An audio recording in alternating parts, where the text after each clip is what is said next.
Aunty, सबसे बड़े वाले पुलिस अंकल कहाँ है? अंदर है बेटा, लेकिन क्या हुआ मुझे बताओ। नहीं, मुझे उनसे ही बात करनी, वो अंदर ही है ना? मुझे बताओ बेटा, मैं हेल्प करूँगी। नहीं। अरे रुको। सर बस बस, ऐसा कितनी चटनी लगाएंगे, तीखा हो जाएगा। आप तो मिर्ची भी खाते हो साथ में। अरे तीखे में ही तो मजा है ना मोरे। लो लो लो, तुम भी मिर्ची खाओ, लो लो। माला माफ करा, मैं इसमें खुश हूँ। अरे कहाँ जा रही हो? वेट। आप सबसे बड़े वाले पुलिस अंकल हो ना?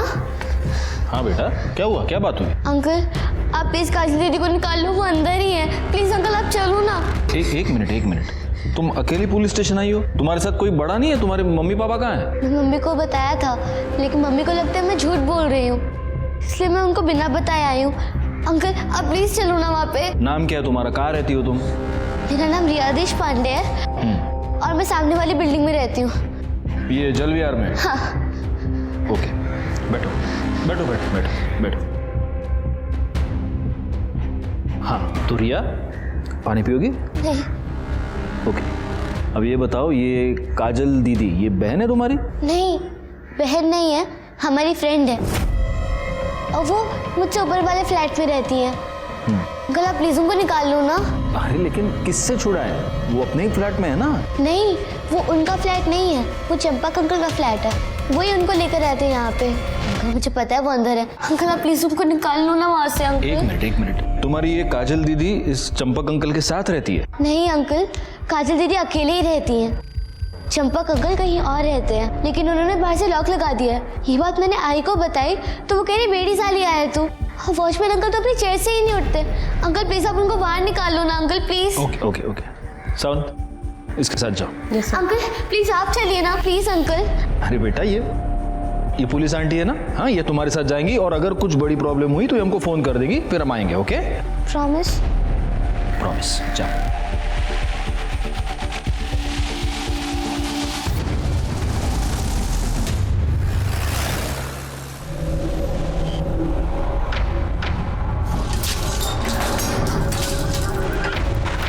बेटा यहाँ तो ताला लगा है, कोई नहीं है अंदर। आंटी है अंदर, काजल दीदी है।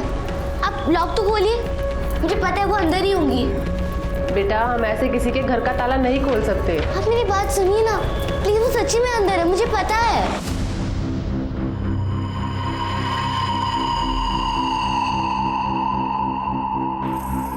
एक्सक्यूज मी जी। आप इन्हें जानती हैं? जी हाँ, ये चंपक जी का घर है। इनका कोई नंबर वगैरह है आपके पास? जी हाँ, उनका नंबर है मेरे पास। The mobile you are calling is currently switched off. Hello sir, बच्ची सही बोल रही है, यहाँ कुछ ना कुछ तो गड़बड़ जरूर है।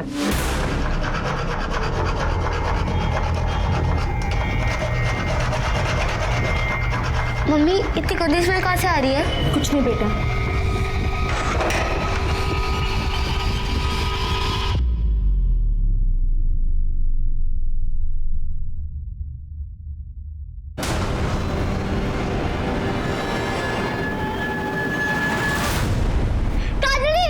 प्लीज बच्ची को बाहर ले जाइए और आप लोग चलिए बाहर। मोरे, पूरा घर ठीक से चेक कर लो। ओ सर, कड़े। कोई चोट के निशान है? No sir. कपड़ों की हालत और ये सीमेंट स्टेन्स देखकर लगता है कि इसके साथ हुआ है। सर, जब हम आए तो घर लॉक था, तो मे बी जो ओनर है घर का उसी ने किया होगा। सर, अंदर एक लड़की का आधार कार्ड मिला, इसी का है। नाम काजल, बाप का नाम बिरजू यादव। इस पर एड्रेस होगा, इसके घर वालों को इन्फॉर्म करो और उन्हें पुलिस स्टेशन बुला। और इस फ्लैट का ओनर चंपक, क्या चंपक अग्रवाल, उसको भी पुलिस स्टेशन बुला। सर, ये बाकी के कैमरेस क्यों नहीं चल रहे हैं? सर, सोसाइटी में मेंटेनेंस का काम चल रहा है इसीलिए। ठीक है, 27 तारीख का फुटेज दिखाइए। जी सर।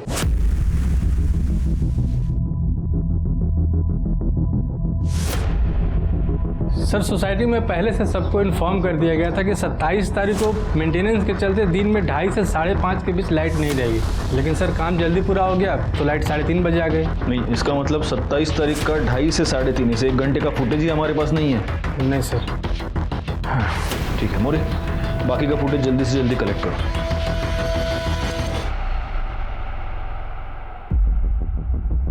रिया, तुम ठीक हो? क्या हम बात कर सकते हैं? जी।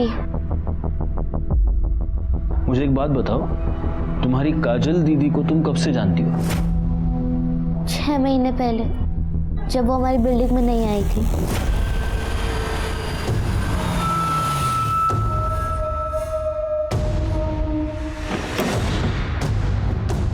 काजल, उतरो काजल, चलो। उन्होंने मुझे बताया था कि उनकी आई उन्हें छोड़कर चली गई थी। काजल दीदी आते जाते मुझे मिलती थी। पहले तो वो उससे मुझे स्माइल ही देती थी। दीदी, आप मेरे साथ खेलोगे? अभी मुझे कुछ काम है, तुम खेलो, बाद में खेलूंगी। हाँ ठीक है। फिर धीरे धीरे हमारी दोस्ती हो गई। तो मुझे पकड़ के, ठीक है ना? हाँ। चल चल चल।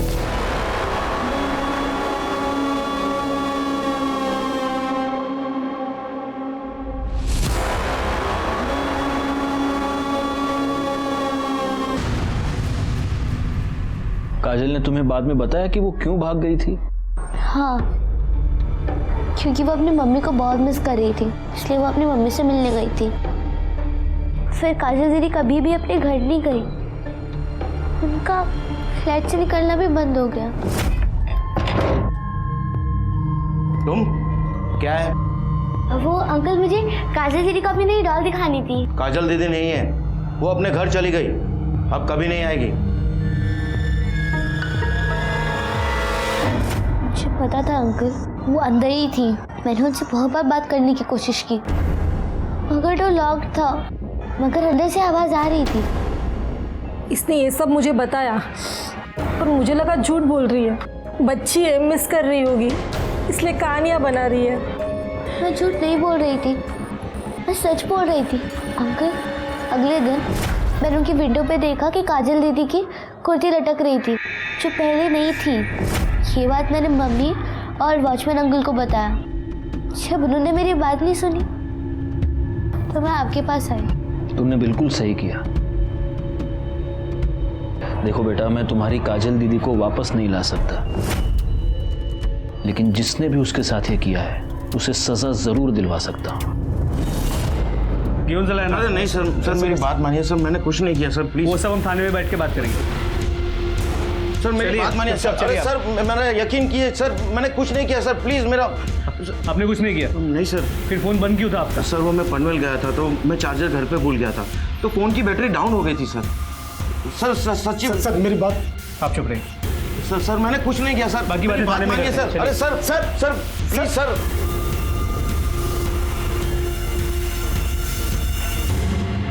क्या काजल का मर्डर हो गया? किसने मारा उसे और क्यों? यही तो हम भी जानना चाहते हैं। वैसे जलविहार वाले फ्लैट की चाबी सिर्फ आपके पास थी। सर आप मुझ पे शक कर रहे हैं? मैं उसे क्यों मारूंगा?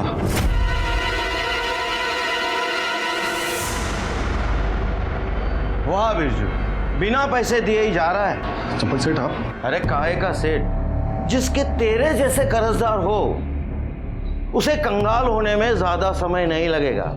देख, पहले मेरे 8 लाख रुपया वापस कर, फिर यहां से हिलने की सोचना, क्योंकि बिना पैसे मैं तुझे मरने भी नहीं दूंगा।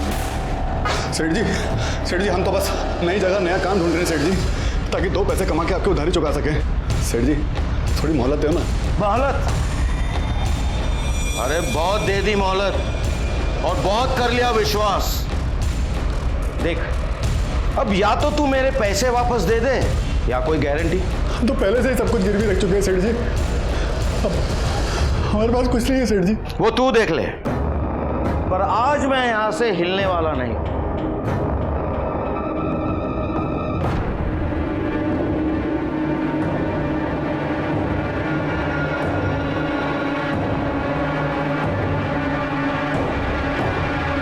सेठ जी और तो कुछ है नहीं मेरे पास सेठ जी। सेठ जी आप इसे गिरवी रख लीजिए सेठ जी, आपकी गारंटी हो जाएगी और हम कहीं भागेंगे भी नहीं सेठ जी। सर काजल को रखना मेरी मजबूरी थी, वरना मैं उस बिरजू को पूरे यूपी बिहार में कहां ढूंढता फिरता। तो काजल पर जबरदस्ती करना ये भी आपकी मजबूरी थी। क्या सर? जबरदस्ती? नहीं नहीं सर, तो क्या मैंने उसके साथ ऊंची आवाज में बात तक नहीं की। करड़े सर, इनका सीमेंट सैंपल टेस्टिंग के लिए भेज दो और काजल के कपड़ों पर जो सीमेंट मिला उसे मैच करके देखो और इनसे उस बिरजू का मोबाइल नंबर ले लो। ओके सर, चलिए। सर एक बात समझ में नहीं आई, जिस तरह इस चंपक ने काजल को भागने से पहले रखा था वो आराम से सोसाइटी में नीचे जा सकती थी। इनफैक्ट रिया के साथ खेलती भी थी। मतलब चंपक ने उसे पूरी तरह बंधक बना के नहीं रखा था। ये बात तो मेरे भी समझ में नहीं आ रही है, वो वहां पर मजबूरी के मारे रह रही थी या डर के मारे? हाँ करड़े बोला।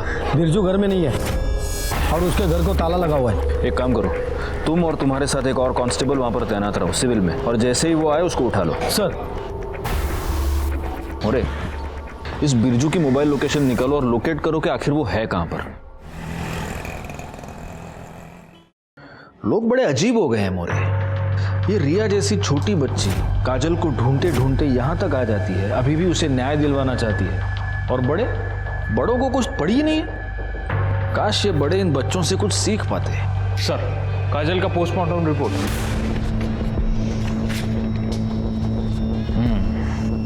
मौत का समय दोपहर को 2:30 से 3 के बीच।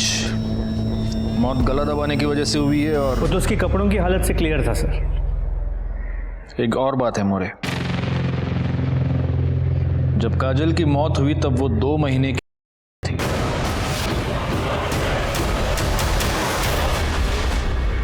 छह महीने तक तूने उस लड़की को कैद करके रखा, किया, उसे प्रेग्नेंट कर दिया और फिर मैंने ऐसा कुछ भी नहीं किया है सर।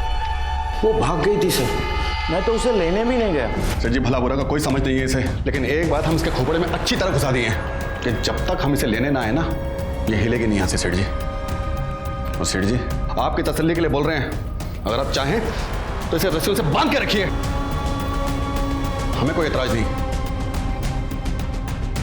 सर अब तो आपको प्रूफ भी मिल गया है सर। सर प्लीज प्लीज मुझे जाने दीजिए सर, प्लीज। जाओ।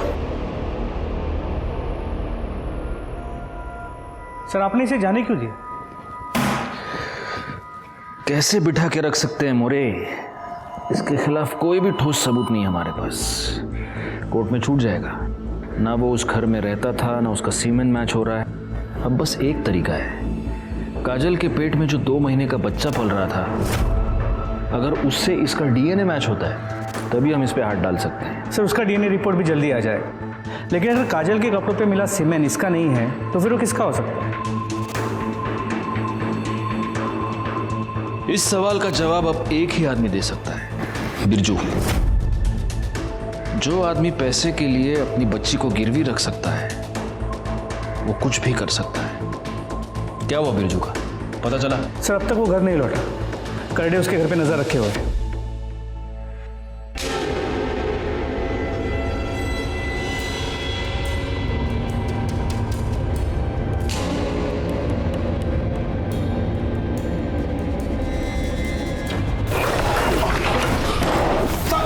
भागने की इतनी भी क्या जल्दी है, पहले बड़े साहब को तो मिल।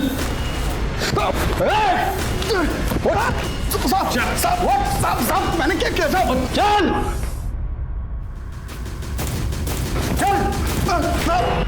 सौतेला बाप होने का बहुत अच्छा फर्ज निभाया तो। साहब हम सौतेले सही मगर सगे से भी ज्यादा प्यार किए हैं उसको। उसकी माँ के जाने के बाद भी हम ही देखभाल किए थे साहब उसकी। हाँ हम जानते हैं कैसे देखभाल किया तूने।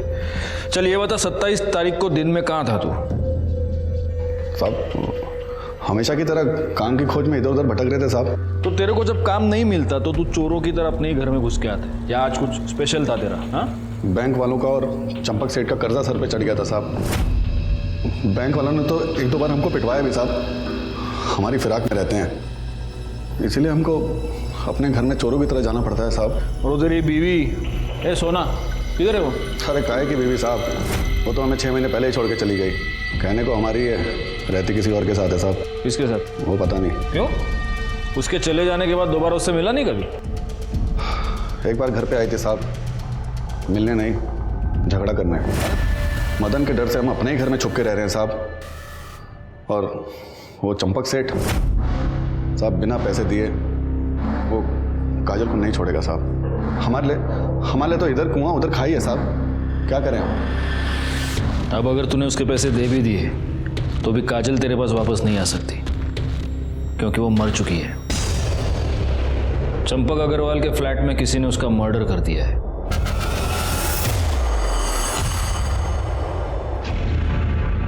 अरे ये तो आकाश है। एक मिनट पॉज करो। सर ये चंपक जी का पोता है, कभी कभी यहाँ आता है। हो सकता है इसी किया हो। एक काम करो, आगे का फुटेज दिखाओ, देखते हैं ये बाहर कब निकला है या फिर ये अग्रवाल फैमिली का कोई और मेंबर आया है या नहीं। दिखाओ जरा। बस सर इतना ही है। सर अगर वो आकाश है तो वो दिन में 2:30 बजे आया है और शायद इसी 1 घंटे के बीच वो वापस चला गया, क्योंकि उसके फैमिली का और कोई दूसरा मेंबर आता जाता दिखाई नहीं दिया। ओके मोरे, इस अग्रवाल फैमिली के बारे में पूरी इन्फॉर्मेशन मुझे चाहिए। किसी अंदर के बंदे को काम पर लगा दो, कोई मेड सर्वेंट या कोई और। अभी ये चंपक सेठ का फैमिली के बारे में क्या बोलने का मैडम? वो फैमिली में सब जेंटलमैन लोग रहते। जेंटलमैन मतलब? इनकी फैमिली में ना 4 मर्द रहते। एक वो चंपक सेठ, उनका छोटा बेटा प्रवीण, उनका बड़ा बेटा नितिन और नितिन का बेटा आकाश। वो 4 लोग मेरे को घूरने का तो छोड़ो, लेकिन ऐसा आंख उठा के भी नहीं देखते। मैं 3 साल से उनके घर में काम करती है। एक दिन तो ना मैं मैडम एक लाल रंग की साड़ी पहनी थी, तभी इधर का सब लोग मेरे को देख के क्या बोला मालूम? बोला सुनीता तू तो मार ही डालेगी सबको। मैडम लेकिन ये घर का लोग कोई भी मेरे को पलट के भी नहीं देखा। एक दिन ना मैडम मैं ऐसा फ्रॉक जैसा ड्रेस पहनी थी, तब मैं सोची थी कोई नहीं तो यह आकाश तो मेरे को जरूर देखेगा। उसका तो अभी उम्र है ना, ये उम्र में तो सब चलता है, लेकिन वो भी नहीं देखा। वो तो दिन भर ना वो उसके आइटम है ना पूजा, उसके साथ फोन में लगा रहते बात करते। दोनों का लफड़े की वजह से ना घर में एक दिन बहुत बड़ा राड़ा हो गया। मतलब इस आकाश को छोड़ के घर में सब ठीक ठाक सीधे हैं एकदम? अभी संत आदमी बोले तो नितिन भाऊ वही घर का सब काम काज देखता है, और ये प्रवीण भाऊ वो तो दारू पी के आता है रोज। ये बताइए चंपक अग्रवाल कैसा आदमी है? अभी चंपक सेठ क्या खराब होएगा मैडम, अभी उसका उम्र बच्चा है क्या? और ये नीतू मैडम है ना, ये सबको ऐसा सीधा करके रखी है। हाँ नीतू कौन है? नीतू बोले तो प्रवीण भाऊ की बाइक को। चंपक सेठ और नितिन भाऊ की बाइक को तो बहुत पहले गुजर गई मैडम, और ये नीतू मैडम है ना वो ये सबको संभालती है। अब एक नीतू मैडम अकेली औरत है घर में, और उसका भी प्रवीण भाऊ से बहुत राड़ा चलता है। ये लेडीज परफ्यूम की स्मेल तुम्हारी शर्ट से क्या कर रही है? अरे ये तुम्हारा है। मेरा है? मेरा तो नहीं है, मैं इस शेड का परफ्यूम नहीं लगाती हूँ। तो और किसका होगा? मतलब अब तुम घर से बाहर जाके मुंह मारना शुरू कर दिए है ना? यही सब रह गया था। इस तरह से बात मुझसे किया मत करो तुम। बहुत मूर्ख समझ के रखा है मुझे। वो प्रवीण भाऊ को क्या चंपक सेठ को भी किसी लड़की के लिए बहुत सुनाई थी एक बार। अच्छा इस घर में कोई लड़की भी रहती है? इस घर में नहीं मैडम, वो मालाड वाले घर में है ना उधर रहती है। ये चंपक सेठ है ना, एक जवान छोकरी को मालाड वाले घर में रखा है। वो लड़की को लेके ना एक दिन बहुत राड़ा हो गया था घर में। तुमने जल विहार वाले घर की चाबियां किसी को दी थी? हाँ प्रवीण लेके गए थे 2-3 बार चाबी तो। क्यों, तुम वहां क्या करने गए थे?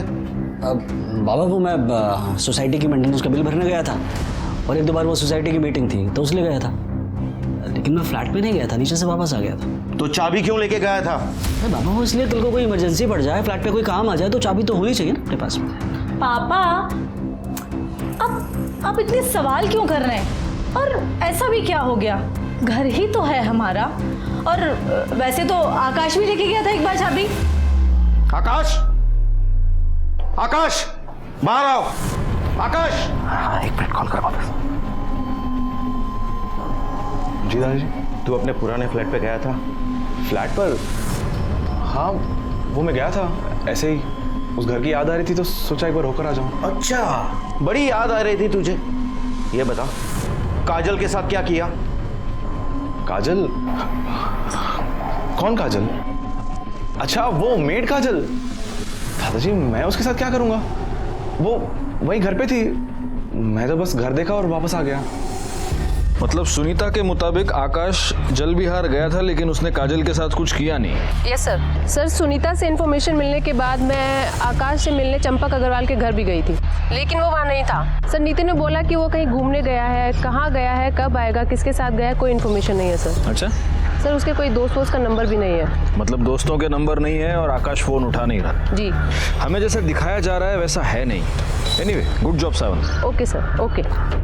मोरे एक काम करो, इस आकाश अग्रवाल के नाम का लुकआउट नोटिस निकालो और जब तक वो ना मिले उसकी वो गर्लफ्रेंड पूजा, उससे पूछताछ कर दे। लेकिन सबसे पहले हमें चलकर रिया से बात करनी होगी। आओ रिया, ये चॉकलेट तुम्हारे लिए। अंकल मुझे चॉकलेट नहीं खानी। काजल दीदी को किसने मारा? आपको उनके बारे में पता चला? उसी के लिए हमें तुम्हारी मदद चाहिए। मोरे ये देखो, तुम इसे जानती हो? हाँ, ये आकाश भैया है, चंपक अंकल की ग्रैंड से। अंकल ये भैया बहुत बुरे हैं, कि मुझे बिल्कुल अच्छे नहीं लगते। बुरा है? क्यों बुरा है? क्या किया इसने?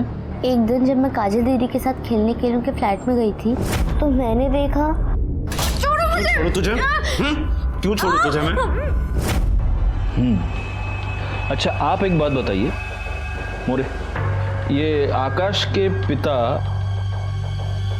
नितिन या फिर इनके भाई प्रवीण, इन दोनों को आपने बाद में कभी आपकी सोसाइटी में देखा है? जी प्रवीण भाऊ को मैंने सोसाइटी मीटिंग में 1-2 बार देखा है। तो नितिन भाऊ को जब से इन लोग शिफ्ट हुए ना, 2 साल हो गए, तब से यहाँ नहीं देखा। नितिन भाऊ बहुत अच्छे इंसान है, पर उनका बेटा वो तो एकदम आवारा बन गया है। और ये प्रवीण भाऊ वो तो नितिन भाऊ से एकदम उल्टे। दारू पीना, तमाशा करना, वॉचमैन के साथ मारामारी करना, ये उसका रोज़ का काम है। इसीलिए सोसाइटी में उसकी कंप्लेंट हो गई थी। उसी के बाद चंपक भाऊ ने यहाँ से शिफ्ट कर लिया। ठीक है, हम चलते हैं। रिया, और ये चॉकलेट तुम्हारे लिए। अंकल आप काजल दीदी को जिसने मारा है अपने पकड़ तो लोगे ना? बहुत जल्दी पकड़े। हाँ? क्या सावंत मैडम आपको कुछ सुनाई दिया? No sir. मोरे तुमने सुना कुछ? कुछ सुनाई नहीं दे रहा। वॉल्यूम बढ़ाइए थोड़ा अपना। हाँ चलो बताओ। सर मेरे और आकाश के रिलेशनशिप में कोई कमिटमेंट नहीं था, वो बस सेक्सुअल था। देखो पूजा, कुछ भी बोलने से पहले जरा सोचना, क्योंकि अगर तुमने झूठ बोला तो सावंत मैडम तुम्हें इतना मारेंगी कि बाद में तुम कुछ भी बोलने के काबिल नहीं रहोगे। जो भी बोलना सच बोलना, ओके? हाँ चलो बोलो, क्या हुआ फ्लैट में? सर उस दिन मैं और आकाश बेडरूम में थे।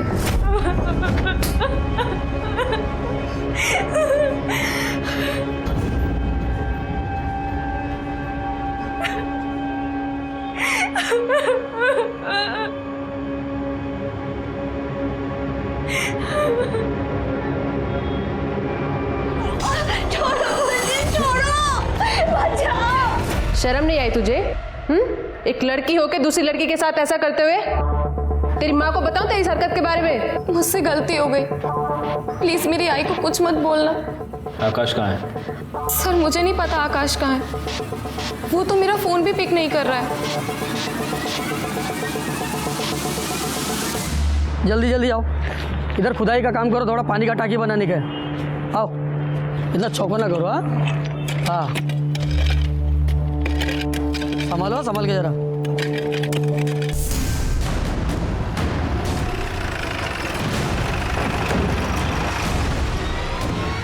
जैन सर, बॉडी की एग्जामिनेशन हो चुकी है। औरत की उम्र लगभग 40 साल की होगी और उसके पेट में एक नहीं बल्कि कई बार चाकू से वार किया गया है। सर बॉडी की हालत देखकर यही लग रहा है कि इसकी मौत कम से कम 2 से 3 दिन पहले हुई होगी। सावंत, बॉडी को पोस्टमार्टम के लिए भेज दो। सर ये तो काजल की माँ सोना है। क्या? हाँ सर, इसका मैंने फोटो बिरजू के घर पे देखा था। सर ये आप मुझे क्यों दिखा रहे हैं? इसलिए दिखा रहे क्योंकि तूने ये कहा था कि तू जल विहार वाले फ्लैट पर कभी गया ही नहीं। जी। लेकिन काजल के मर्डर से एक हफ्ते पहले यानी 20 तारीख को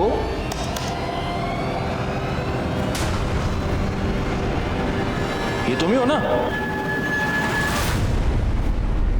हाँ? वो सर मैं फ्लैट पे ये देखने गया था कि दरवाज़ा ठीक से लॉक है कि नहीं लॉक है। दरवाजा? जी। मोरे, मैंने तुमको रिटेल का भाव पूछा, तुम तो होलसेल में शुरू हो गए। हाँ प्रवीण बोलो, मार खाओगे, मिर्ची खाओगे या सच बोलोगे? सर वो 4 महीने पहले मैं एक फाइल ढूंढने गया था जल विहार वाले फ्लैट पर। वहां जाकर मैंने देखा। ए, कौन है तू? ये तो हम आपसे पूछ रहे हैं, आप कौन है? अरे ये घर है मेरा, इस घर का मालिक हूं मैं। तू अंदर कैसे आई? कर क्या रही है तू यहाँ पर? वो हम काजल यादव है, बिरजू यादव की बेटी। चंपक सेठ से हमारे बाबा ने पैसे लिए थे तो वो चुका नहीं पाए, इसीलिए हमको गिरवी रख दिया उन्होंने। ये जो झूठ मूठ की आज़ादी तुमने उस बेचारी लड़की को दे रखी थी, उसकी कीमत कितनी बार वसूल की तूने? हाँ तो ठीक से याद नहीं है, लेकिन 3 या 4 बार। आखिरी बार कब गए थे? 1 हफ्ते पहले। करड़े, इसका सीमेंट सैंपल टेस्टिंग के लिए भेज दो। काजल के कपड़ों पर जो सीमेंट मिला उससे मैच करके देखो। लेके जाओ इसको। सर चल।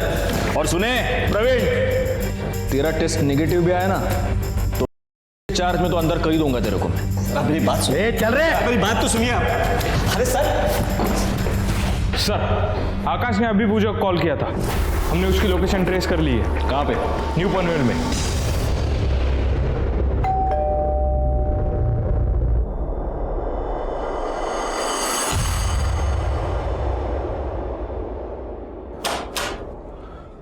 क्या है? साहब वो आपसे कोई मिलने आए हैं।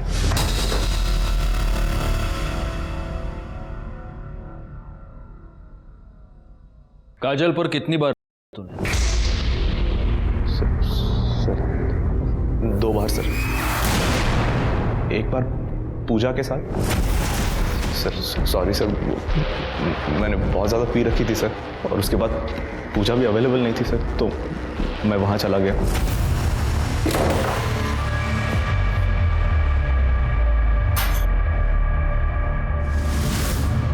अब क्यों आए हो यहाँ पे? चले जाओ आप यहाँ से, अब चले जाओ वरना मैं चिल्लाऊंगी, मैं बोल रही हूँ। तूने काजल को मारा क्यों? सर मैंने नहीं मारा सर उसे, मैंने तो बस उसके साथ सेक्स किया और चला गया। तूने नहीं, तूने उसका किया, और वो भी 1 बार नहीं 2 बार। मोरे सर, इसका सीमेन और डीएनए भी टेस्टिंग के लिए भेज दो। आणि करडे सर। फोड़ून टाका या रेपिस्टला। सर सोना की कॉल रिकॉर्ड के मुताबिक वो एक शंकर राय नाम के आदमी के साथ रेगुलर टच में थी। ये शंकर राय एक हिस्ट्री शीटर है जो चोरी के लिए जेल जा चुका है। ये शंकर राय फिलहाल एक पप्पू नाम के आदमी के साथ रहता है जो चाबी बनाने का काम करता है। अब सर सबसे इंटरेस्टिंग बात यह है कि 27 अप्रैल को दोपहर 3:37 पे ये शंकर और पप्पू जल विहार बिल्डिंग के सीसीटीवी फुटेज में देखे गए सोसाइटी से बाहर निकलते हो 3:37 पे। यानी काजल के मर्डर के बाद। बस बस बस मोरे, बस। हाँ बोलो, 27 तारीख को दोपहर 2 से 4 के बीच जल विहार बिल्डिंग में क्या करने गए थे? साहब उस दिन हम लोग बिल्डिंग में काजल के लिए गए थे साहब। सुना बिरजू को छोड़कर हम लोग के साथ आई थी। साहब उसने बताया कि उसका पहला पति मदन काजल के लिए उसको बहुत परेशान कर रहा है। उसने बताया कि चंपक सेठ ने उसको घर पे रखा है। वो चाहती थी कि मैं काजल को वहाँ से निकाल कर उसको दे दूँ ताकि वो अपने पति को देखे और छुटकारा पा ले। साहब ये पप्पू है, चाबी बनाता है साहब, इसकी हेल्प ली थी साहब। वो टॉप फ्लोर था इसलिए जब भी कोई आ रहा था तो हम लोग भाग के छत पे जाके छिप जा रहे थे साहब। कितने बजे घुसे थे बिल्डिंग में? साहब तकरीबन 2:45 बजे का टाइम था साहब। पप्पू ने बाहर वाले ताले की चाबी बना लिया था, सिर्फ लैच बनाना बाकी था। हम लोग बना रहे थे तभी लगा कि लिफ्ट से कोई आ रहा है साहब। हम लोग भाग के छत पे जाकर छिप गए थे साहब। कौन था?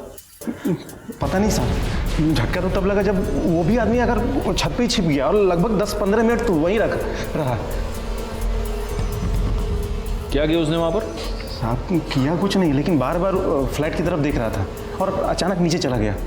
हम लोग वहीं रुके, हम लोग देखे कि कोई आने वाला तो नहीं है। जब लगा कि नहीं आने वाला है तो हम लोग भी नीचे गए और जो चाबी बनाया था उसको खोल के अंदर गए।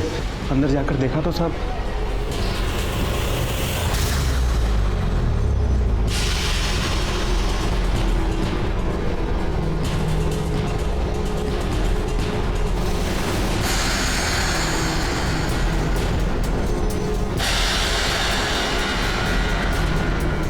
ये तो मरी हुई है।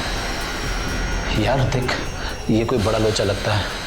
इससे पहले कोई हमें देख ले, यहाँ से निकल लेते हैं। उस आदमी को पहचान सकते हो? स्केच बनवा सकते हो उसका? हाँ साहब। सर, जिस दिन काजल का मर्डर हुआ था उस दिन सोना यादव और मदन का मोबाइल लोकेशन बिरजू के घर का दिखा है। और एक बात सर, सोना का मोबाइल भी वही लोकेशन पे बंद हुआ था। मोरे, इस बिरजू को उठा लो। हो सर। और इन दोनों को स्केच आर्टिस्ट के सामने बिठा दो, पता तो चले ये दूसरा आदमी है कौन।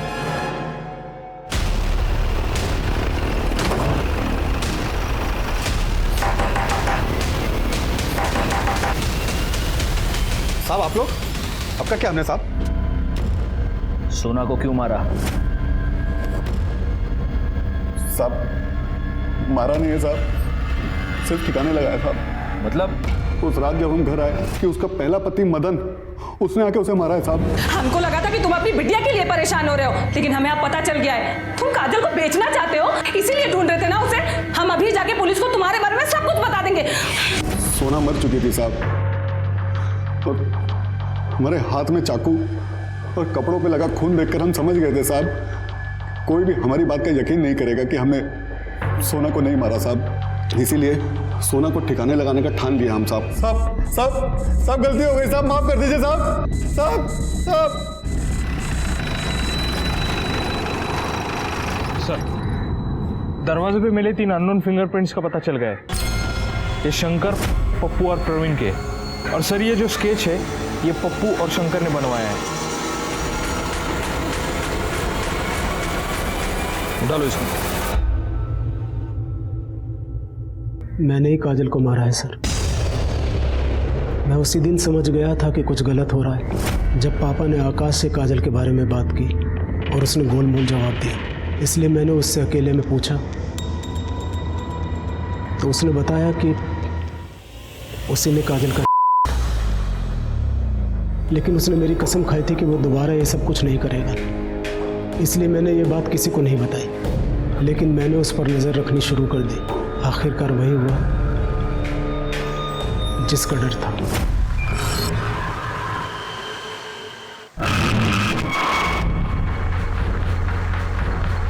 मैंने ये सोच लिया था कि आज ही ये सब कुछ खत्म कर दूंगा, इसलिए मैं टेरेस पर चला गया और आकाश के जाने का इंतजार करने लगा।